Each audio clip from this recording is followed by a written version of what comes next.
Yesi reka ngusuhuze kandi nguhe ikaze wowe udahwema gukurikira ibiganiro tukugezaho umunsi ku munsi.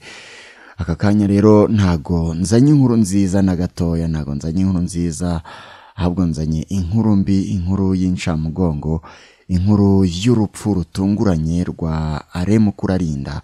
Uyu nguyu rero mwese muramuzi, yari umuvugizi wungirije wa leta y'u Rwanda.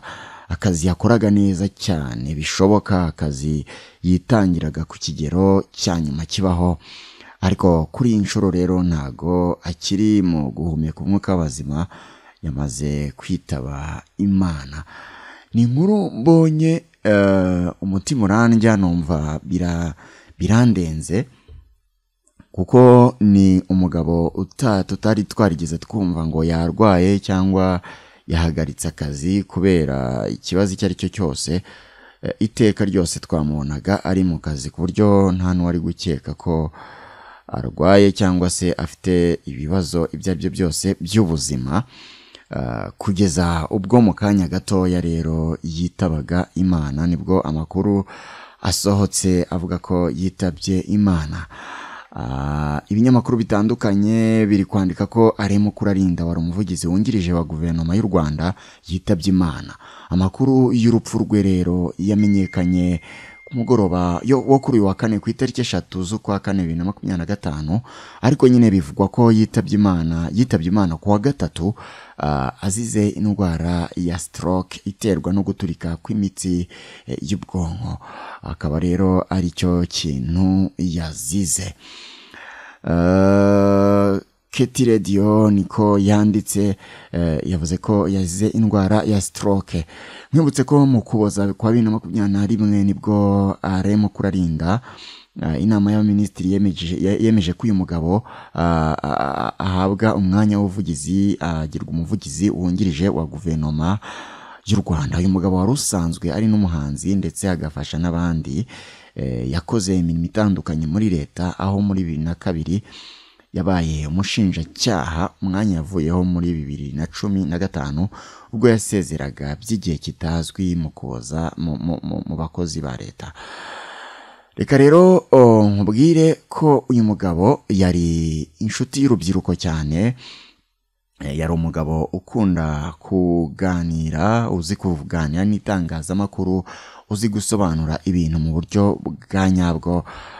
Ni umugabo wumvikanye cyane muri iyi ntambara ya Congo, aho M23 yahanganye na FARDC, aho uyu mugabo yakunze kumvikana nyine asubiza abo hakurya hariya muri Repubulika ya Demokarasi ya Congo ku birego bashinjaga u Rwanda. Yagiye yumvikana kenshi mu bitangazamakuru by'inaha ndetse n'ibitangazamakuru mpuzamahanga, avugira leta y'u Rwanda, avuga byinshi ku byabaga biri gushinjwa u Rwanda bitari byo, akabishyiraho umucyo. Kuri iyi nshuro rero nibwo tumaze kumenya ko yitabye Imana. Ku mbuga nkoranyambaga nta kindi gihari, nta yindi nkuru iri kuvugwa uretse iy'urupfu nyine rw'uyu mugabo. Kubasimbukiye kuri Twitter, uwitwa Dr Dash yanditse ati ntiyigeze arwara, ati yafashwe na stroke ejo yihutishwa kwa muganga. Ati rero yakoreye igihugu kandi twese tuzahora tumwibuka, ati rest in peace. Bamwe mu bantu batangaje urupfu rwe mbere y'abandi bose ku mbuga nkoranyambaga harimo witwa Rigoga, akaba ari umunyamakuru wa RBA ukora mu bijyanye n'imikino. Akaba yanditse ati, yanditse ku rubuga rwe rwa Instagram ati Alain Mukurarinda, ashyiraho agatima gasatutse cyangwa se gaciyemo kabiri, arandika ati ruhuka nshuti y'urubyiruko, inkotanyi cyane, imfura cyane. Iyo nyir'umuringa aje ntiyagira icyo arenzaho, ahita ashyiraho nyine akaemoji kari kurira, ati iyi minsi iragoye pe. Mwibutse ko Rigoga nanone yari amaze iminsi abuze nanone indi nshuti ye y'umunyamakuru Jean Lambert Gatare, nabwo akaba yari yasangije abamukurikira ibihe byiza yagiranye na Jean Lambert Gatare muri interview y'ibihe byose bagiranye agikora kuri Radiant TV 10. akaba rero yari yarijije abantu benshi cyane, ariko kuri iyi nshuro noneho nanone yongeye gushyira ubutumwa bwihanganisha ndetse bugaragaza akababaro yatewe n'urupfu rw'uyu mugabo. Uyu mugabo rero yavutse mu mwaka w'1970, akaba yitabye Imana muri uyu mwaka wa 2025. Uyu muhanzi, uyu mugabo yari n'umuhanzi ukomeye cyane mu Rwanda, kuko kuva mu myaka ya kera cyane ni umuhanzi wari ukunzwe, yamenyekanye mu ndirimbo zigiye zitandukanye, zirimo iz'amakipe yo mu Rwanda, ariko iyazwiho cyane ni iyitwa Tsinda we batsinde. Iyi ni indirimbo yaririmbiye ikipe y'igihugu Amavubi, n'ubu niyo twavuga ko ari nk'aho ariyo ndirimbo izwi cyangwa se iri officiel y'ikipe y'igihugu Amavubi. Tsinda we batsinde iteka ryose iraririmbwa buri uko Amavubi agiye gusakirana n'andi makipe y'ibindi bihugu bigiye bitandukanye. Si ibyo gusa, kuko azwi no mu zindi ndirimbo yaririmbiye nka Rayon Sport, indirimbo yaririmbiye Rayon Sport n'andi makipe agiye atandukanye nka Kiyovu, n'andi menshi ya hano mu Rwanda. Uretse ibyo ngibyo kandi yamamaye mu ndirimbo zitandukanye za Noheli n'Ubunani, ndetse yamamaye mu ndirimbo zigiye zitandukanye z'urukundo, zirimo za Musekeweya, izitwa za Murekatete, n'izindi zigiye zitandukanye zakunzwe mu myaka yagiye itambuka. Azwi cyane kandi mu gufasha abahanzi.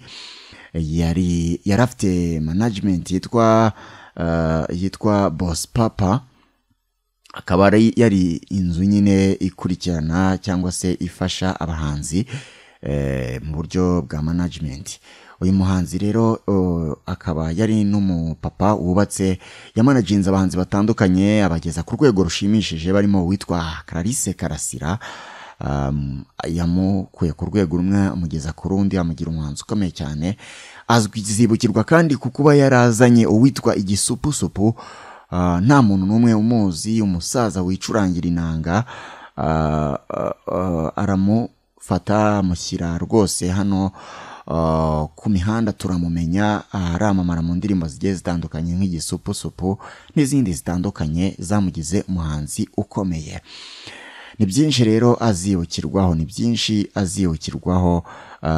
n'ubu ngubu abanyarwanda benshi ntibarabyumva, abantu benshi ntibarumva uburyo uyu mugabo yitabye Imana, ariko nyine nta kundi tuzahora tumwibuka. Abahanzi bagiye batandukanye n'abanyamakuru bakomeje kumwifuriza iruhuko ridashira.